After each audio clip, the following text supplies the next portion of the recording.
ልጅ ሚካኤል ዛሬ ሁን ነገ ሞቴን አላቀው ብሎ ሲያቀነቅን ለካ እንደዚህም አይነት ህይወት አለ ብሎ እየነገረን ነበር። ምክንያቱም ዛሬ ሁን ነገ የምንፈታው እያሉ አብዝቶ የሚጨነቁ ልጆች አሉ። እነሱም YNWዎች ናቸው። እስካሁን ድረስ እንዴት ፍትህ የሚባል ነገር አላገኙም ብላችሁ ልትጠይቁ ትችላላችሁ።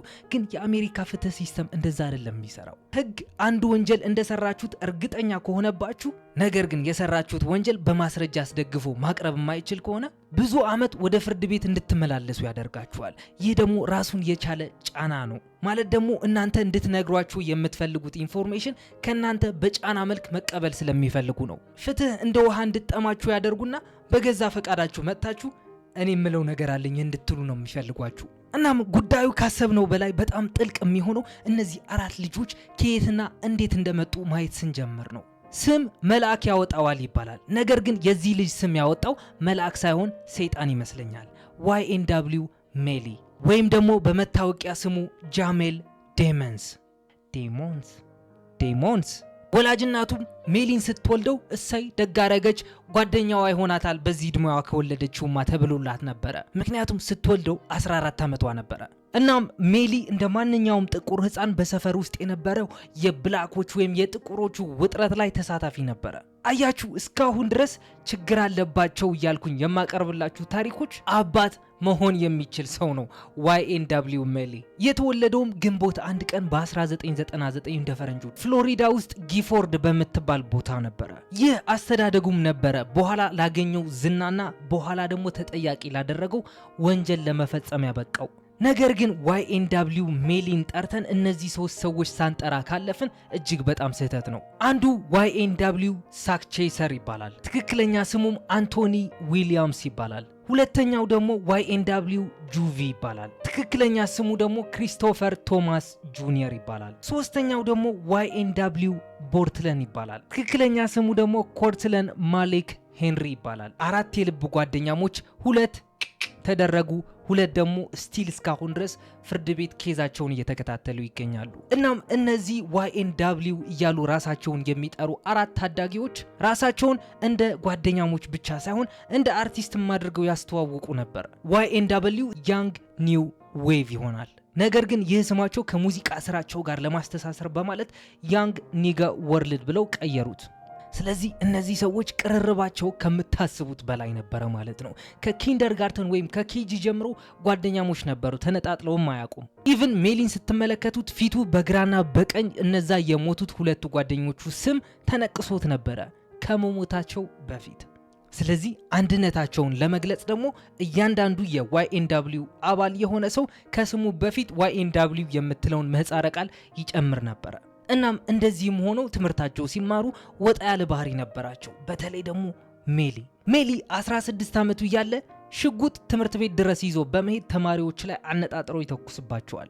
በዛን ሰዓት ከእድሜ በታች ስለነበረ ተፈርዶበት ሊታሰር አልቻለም። ነገር ግን ህግ ለ1 ዓመት ያክል በቁጥጥሩ ስር አድርጎት ነበረ። ይህ ደግሞ ታዋቂ ከመሆኑ በፊት ነው። እናም እነዚህ ከእድሜ በታችና ዋልጌ የሆኑ ታዳጊዎች የሚታሰሩበት ማረሚያ ቤት ጁቨናይል ዲቴንሽን ሰንተር ይባላል። 18 ዓመቱ ካልሞላው አንድ ታዳጊ ወደዛ እስር ቤት ነው የሚላከው። እናም ሜሊ የታሰረውን በኢንዲያን ሪቨር ካውንቲ በሚባል ቦታ ነበረ። እዛ እስር ቤትም ሆኖ ነበረ መርደር ኦን ማይ ማይንድ የተሰኘው ዘፈን የለቀቀው። ይህ ዘፈንም የብዙ ሰዎች ቀልብ የሳበ ዘፈን ነበረ።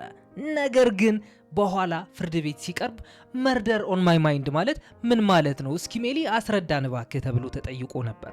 ምክንያቱም ትርጉሙ እንደሚያሳየው መርደር ኦን ማይ ማይንድ ማለት ግድያ ጭንቅላቴ ውስጥ ማለት ነው የሚሆነው። ስለዚህ በ2017 ሶሻል ሚዲያ ላይ ቡም ያደርጋል። ከእስር ከተፈታ በኋላም ያንግ ታግና ሜጋን ዲ ስታሊንን ያስፈረማቸው ሌበል ማለት ደግሞ 300 ኢንተርቴይንመንት የተባለ ሌበል ያስፈርመዋል። ሌብል ምን እንደሆነ የማታውቁ ሰዎች እዚህ ጋር ትንሽ መግለጫ ልስጣችሁ። አንድ አርቲስት ከስሩ በማድረግ ሊሰራቸው የሚችል ስራዎችና ያለውን ተሰጥኦ በማየት ፕሮሞሽናል ኮንተንት ብትሉ፣ የስቴጅ ስራዎች ወይም የመድረክ ስራዎች ብትሉ፣ ከሰዎች ጋር የማገናኘት የሶሻል ሚዲያ ማኔጅመንት ለኮላቦሬሽን ወይም ደግሞ ከሌሎች ዘፋኞች ጋር አብሮ እንዲዘፍን የሚወጣ ወጪም ሳይቀር ከቨር በማድረግ ስራዎቹን ከወጡ በኋላ የሚያስገኙትን ገቢ ይዘው ተቆራጭ አድርገው ለሰው ይሰጡታል። እነዚህ ሌብል ተብሎ ይጠራሉ። ለምሳሌ አገራችን ውስጥ የሚገኝ ብሊንግ ሪከርድስ ተብሎ የሚጠራ ሌብል አለ። አዳዲስ አርቲስቶችን እያመጣ ያስፈርማል፣ በሶሻል ሚዲያ ይለቃቸዋል። በኋላ ግን የመድረክ ስራ ሰርተውም ሊሆን ይችላል ሌሎች ነገሮች አድርገው ገቢያቸውን ይመልሳሉ ማለት ነው፣ እዳቸውን ይከፍላሉ። እናም ሜሊ ወደ 300 ኢንተርቴይንመንት ከፈረመ በኋላም ከሳውንድ ክላውድ አርቲስትነት ወደ ዓለም አቀፋዊነት ተቀየረ። በ2018ም ካኒ ዌስት መርደር ኦን ማይ ማይንድ የተሰኘውን ዜማ ሲሰማ ከዚህ ልጅ ጋር አብሬ መስራት አለብኝ ይላል። እናም አልቀረለትም፣ አብረው ይሰራሉ።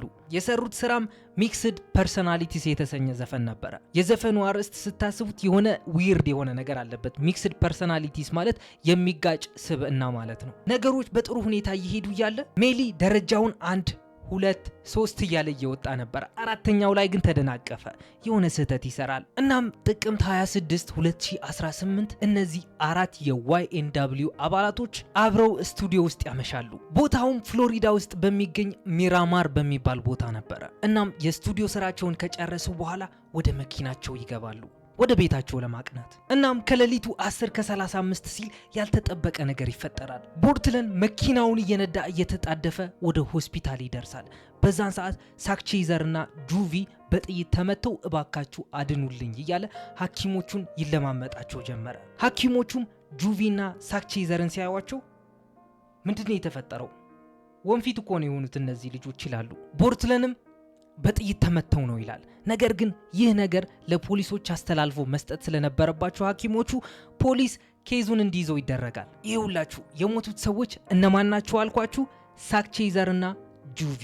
የሜሊን ፊት ካያችሁ ደግሞ ከመሞታቸው በፊት የተነቀሰው ንቅሳት ነበረው ጁቪና ሳክቼዘር የሚል። ነገር ግን ፖሊስ ኬዙን ሲረከበው ቦርትለን ጁቪና ሳክቼዘርን ወደ ሆስፒታል እንዳደረሳቸው ነበረ። በዛን ሰዓት ደግሞ ሜሊ አልነበረም መኪናው ውስጥ። ስለዚህ ሜሊ የት ሄደ? ምንድነውስ የተፈጠረው የሚል ጥያቄ ይፈጥራል። ፖሊሶች ደግሞ ይህንን ኬስ ሲያዩት እርስ በራሱ የሚጋጭ ሐሳብ የያዘ ሆኖ ያገኙታል። ነገር ግን ከስቱዲዮ ወጥተው ወደ መኪናቸው ሲገቡ ቦርትለንና ሜሊ በግራ በኩል ነበር የተቀመጡት። ቦርትለን ከፊት መሪ ጨብጦ፣ ሜሊ ደግሞ ከሹፌሩ ጀርባ ነበር የተቀመጡት። ጁቪና ሳክቼዘር ደግሞ በመኪናው በስተቀኝ በኩል ይቀመጣሉ። ይህ ሁሉ ሊታወቅ የቻለው ግን ከስቱዲዮ ውጪ የነበረችው የሴኩሪቲ ካሜራ ያስቀረችው ፉቴጅ ነበረ። ነገር ግን እነዚህ ሰዎች ከስቱዲዮ ወጥተው ቀጥታ ወደ ሆስፒታል ወይም ደግሞ ወደ ቤታቸው አይደለም የሄዱት። የስልካቸው ዳታ ወይም ደግሞ የሴሉላር ሎኬሽን ዳታ እንደሚያሳየው እንደዛ አልነበረም ያደረጉት። ወደ እነዚህ ሁሉ ቦታዎች ሲዘዋወሩ ነበረ። ኢቨን ሆስፒታሉን አልፈውት ሄደው ነበረ። ከዛ በኋላ ነው ተመልሰው ወደ ሆስፒታሉ የገቡት። ፕሮሰኪተር ወይም ደግሞ አቃቢ ህጉ ደግሞ ይህንን ነገር በደንብ ተመለከተውና ይሄማ የተቀነባበረ ሴራ አለበት ይላል። ምክንያቱም እዚህ ጋር ያልነገርኳችሁ ነገር አለ። ምክንያቱም ፖርትላንድ ሳክቼዘርና ጁቪ በጥይት ተመተዋል ብሎ ወደ ሆስፒታል ሲመጣ ሜሊ ከመኪናው ወርዶ ነበረ ብያችኋለሁ። ነገር ግን በጥይት የመቷችሁ ሰዎች እነማን ናቸው ተብሎ ሲጠየቅ ግን አላቅም ነው ያለው። በጥይት የተመቱት ደግሞ በድራይቭ ባይ ሹቲንግ የሚባል ወይም ደግሞ ሌሎች ተቀናቃኝ ሰዎች በመኪናቸው ይመጡና ከመኪናቸው ሳይወርዱ ሽጉጣቸውን መተኮስ ማለት ነው። ስለዚህ በዛ መልክ ስለተጠቃን ነው በቀኝ በኩል የነበሩት እነ ሳክቼዘርና ጁቪ ሊሞቱ የቻሉት ይላል። ነገር ግን ይህንን ጉዳይ በሽፍንፍን ሊያልፉት አልቻሉም። ምክንያቱም ሜሊ አብሯቸው መኪና ውስጥ እንደተሳፈረ የሴኩሪቲ ካሜራ ቪዲዮ አለ። ስለዚህ ሜሊ የት ሄደ የሚል ጥያቄ ያነሳል። እሱን ጥያቄ ደግሞ እንዴት አድርገው ይመልሱ? እዚህ ጋር ሁለቱም መኪኖች ከሌሊቱ 9:20 ወይም ከ19 ሲል ስቱዲዮ ለቀው የሄዱበት ሰዓት ነበረ። እነ YNW ሜሊ የነበሩባት መኪና ደግሞ ከጀርባ ያለችው ብሉ ብላክ ጂፕ መኪና ነበረች። እናም በተመሳሳይ መንገድ በተመሳሳይ አቅጣጫ ወደ ቤታቸው እየሄዱ ነበረ። 3:58 ወይም ደግሞ ከሌሊቱ 9:58 ሲል ደግሞ ቀዩ SUV በሌላ መንገድ ይሄዳል። 10:02 ሲል ደግሞ ሜሊ መኪናው ውስጥ ወንጀሉን ፈጸመው። ይቺ ብሉ ብላክ ጂፕ መኪና ደግሞ የቆሻሻ መጣያ ወዳለበት ዝግ መንገድ ነዷት ማለት ነው። 4:20 ሲል ወይም 10:20 ሲል ደግሞ የሜሊ ስልክ ከተጎጂዎቹ ተለየ ማለት ደግሞ ጂኦ ሎኬሽኑ እንደሚያሳየው ወደ ሌላ ቦታ እየሄደ እንደነበረ ነው። በዛን ሰዓት ደግሞ ሜሊ ለሴት ጓደኛው ይደውልና ስለ ድንገተኛው ድራይቭ ባይ ይነግራታል። ገርል ፍሬንዱ ፍርድ ቤት ቀርባ እንደዚህ ብሎ ነግሮኝ ነበረ እኮ እንድትል ስለተፈለገ ነው። እናም 10 ከ35 ሲል ደግሞ ፖርትላንድ ሆስፒታል ይደርሳል። እነዛ ሁለቱም በጥይት የተመቱ ጓደኞቹን ይዞ ማለት ነው። ነገር ግን ፖርትላንድ ለፖሊሶቹ ሲናገር ይህ ተኩስ የተፈጠረው በ160ኛና በ172ኛ ጎዳና ላይ እንደነበረ ነው። 10 ከ42 ሲል ደግሞ ሜሊ ፍሬዶ ባንክ ለተባለው ጓደኛው ሎኬሽኑን ይልክለታል። 10 ከ53 ሲል ደግሞ መልሶ ሌላው ሎኬሽን ለፍሬዶ ባንክ ይልክለታል። በመርማሪዎች የተካሄደው የባሊስቲክ ምርመራ ወይም ደግሞ ጥይቱ ከየት አቅጣጫ ነው የተተኮሰው የሚለውን ምርመራ ሲያደርጉ ደግሞ ሜሊ ከተቀመጠበት አቅጣጫ በኩል ነበር የተተኮሱት። እንዴት አወቁ? በጣም ጥሩ። ምክንያቱም እነዚህ ባሊስቲክ መርማሪዎች ወይም ደግሞ የፋየር አርምስ የጥይት ኬዝ የሚመራመሩ ወይም ደግሞ ምርመራ የሚያደርጉ ፖሊሶች ነገሮችን በደንብ ጥንቅቅ አድርገው ነው የሚያዩት። እነዛ በጥይት ተመቱ የተባሉ ሰዎች ጥይቱ ከየት በኩል ነው የመታቸው የሚለውን በደንብ ጠንቅቀው ጥቃቅን የሆኑ ዲቴይሎችን ማየት ስለሚችሉ ነው። ነገር ግን ቅድም የነገርኳችሁ የሴሉላር ሎኬሽን ዳታቸውን በማየት ፖሊስ የሄዱበትን ቦታ በመከታተል የጥይቶቹን ሼል ኬስ ወይም ደግሞ ቃላሃዎቹን ያገኛል። ወንጀል ተፈጸመበት በተባለው ቦታ አይደለም ያገኟቸው እነዚህ ቃላሃዎች። እናም በዛን ሰዓት ደግሞ ፖሊስ እነዚህ ልጆች ምን እያደረጉ ነው ይላል። ብትናዘዙ ነው የሚሻላችሁ ይላቸዋል። እናም ቃላሃዎቹ ተገኙ ማለት ደግሞ የሽጉጡ አይነትም ታወቀ ማለት ነው። ሽጉጡም 40 ካሊበር የተባለ ሽጉጥ እንደሆነ ታወቀ። ቅድም እንደነገርኳችሁ ከሌሊቱ 10 ከ35 ሲል ፖርትላንድ መኪናውን ይዘው ወደ ሆስፒታል የደረሰበት ሰዓት ነበረ። ነገር ግን የሜሊ ስልክ ሲፈተሽ ደግሞ 10 ከ34 ላይ ይህንን ጽሁፍ መልእክት ያገኛሉ። I did that shish ምን ማለት ነው? ማን ጋር ነበር የላከው? ይህ ጽሁፍ የላከው ማናጀሩ ጋር ነበረ። አድርጌዋለሁ ዝም በል ማለቱ ነበረ። እናም አቃቢ ህግ ይህ ነገር እኮ ጥፋተኛ ሊያስብለው ይችላል ክቡር ፍርድ ቤት ሲል፣ ተከላካይ ጠበቆች ግን ይህ ነገር ትርጉሙና አውዱ ማወቅ ይኖርብሃል፣ ስለዚህ እንተ ከምትለው ጋር ላይገናኝ ይችላል ይሉታል። እናም የካቲት 13 ቀን በ2019 ሜሊና ፖርትላንድ በቁጥጥር ስር ይውላሉ። እስካሁን ድረስ በቁጥጥር ስር አልነበሩም እንዴ ያላችሁ ከሆነ አው።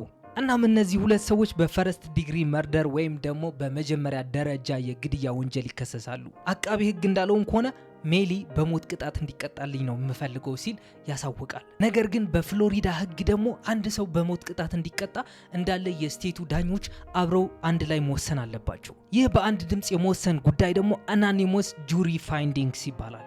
ምክንያቱም ካፒታል ፕሮሰኪሽን ነው በስቴት ደረጃ ስለተከሰሰ ማለት ነው። ነገር ግን ይህ ኬዝ ዓለም አቀፍ ትኩረት ማግኘት ጀመረ። ምክንያቱም ሜሊ በዓለም አቀፍ ደረጃ የሚሰማ አርቲስት እየሆነ ነበረ። እናም እንደዚህ ሆኖ ኬዙ እየተከታተለ ያለ በ2020 ላይ የተከሰተው የኮቪድ-19 ኬዝ፣ በዛን ሰዓት ደግሞ ዳኞች ስራ ላይ አልነበሩም። እናም በዛን ሰዓት ፍርድ ቤት ሊቀርብ የነበረ ማንኛውንም እስረኛ ኬዙ ተራዘመ ማለት ነው። እናም ኬዙ ደግሞ መልሶ በ2023 ላይ ተከፈተ።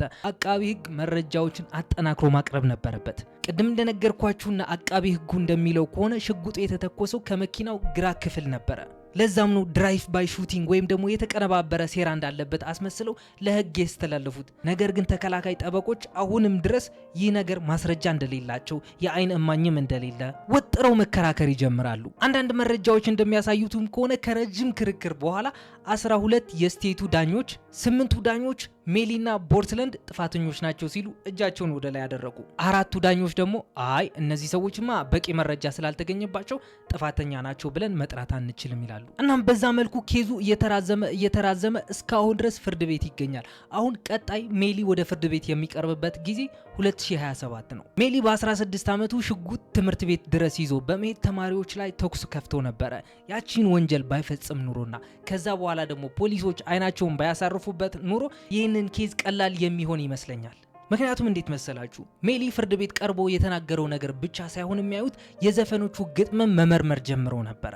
እዚህ ዘፈንህ ላይ እንትናን ገድየዋለሁ፣ እንደዚህ አድርጌ ተኩሼበታለሁ ምናምን ስትል ነበረ ሲሉት፣ ፍርድ ቤቱ ግን የፍሎሪዳ ስቴት ፍርድ ቤት ግን ኢንተርናሽናሊ ያልጸደቀ ህግ አለ ሲል አቃቢ ህጉን ያስታውሷል። ምክንያቱም የራፐሮች የዘፈናቸው ሊሪክ አውጥተን ማየት ከጀመርንማ ኬዙ ከባድ ነው የሚሆነው። ምክንያቱም እንደዚህ አይነት ግጥሞች በራፕ ካልቸሩ ተጽዕኖ አድሮባቸው ነው እንደዚህ አይነት ግጥሞች የሚጻፉት። እነዚህ 4 ጓደኛሞች እርስ በራሳቸው እንዲገዳደሉ ያደረጋቸው ነገር ምንድን ነው? ሜሊን ካየነው ልክ ያልሆነ ነገር አለበት። ምክንያቱም አንድ ሰው ከባዶ ተነስቶ አይደለም መርደር ኦን ማይ ማይንድ ብሎ መስፈን የሚጀምረው። ከዛ በፊትም ሰዎች ላይ ሽጉጥ ተኩሶ ነበረ። የብላክ ካልቸሩ ደግሞ እንደምታውቁት ነው። የሜሊ አባት በህይወቱ ዙሪያ ብዙም አልነበረም። ቢኖሩም እንኳን ከሜሊ ይልቅ ለሳክቼዘር ቅርብ ነበር ይባላል። ሜሊም በአፉ ተናግሮታል። አባቴ ከኔ ይልቅ ሳክቼዘርን ይወዳል ብሎ ነበረ። ሳክቼዘር ደግሞ ግሩፑን በብር ፈንድ የሚያደርጋቸው ልጅ ነበረ። ማለት ደግሞ ጀማ ብር ሳይኖረው ሲቀር ሳክቼዘር ከኪሱ እያወጣ ነበረ የሚበሉትና የሚጠጡትን የሚገዛላቸው። እናም እስካሁን ድረስ የለፈለፍኩትን ነገር ከተመቻችሁ ኦፍ ኮርስ ይመቻችኋል። ይህን ቪዲዮ ማየት ስትጀምሩ ላይክ ማለት እንዳረሱ፣ ሰብስክራይብ የምትለዋን በተንም ጠቅ አድርጉልኝ። ቀጣይ ደግሞ ባበደ ስቶሪ እስክንገናኝ ድረስ ሰላማችሁን ያብዛልኝ። ይሜ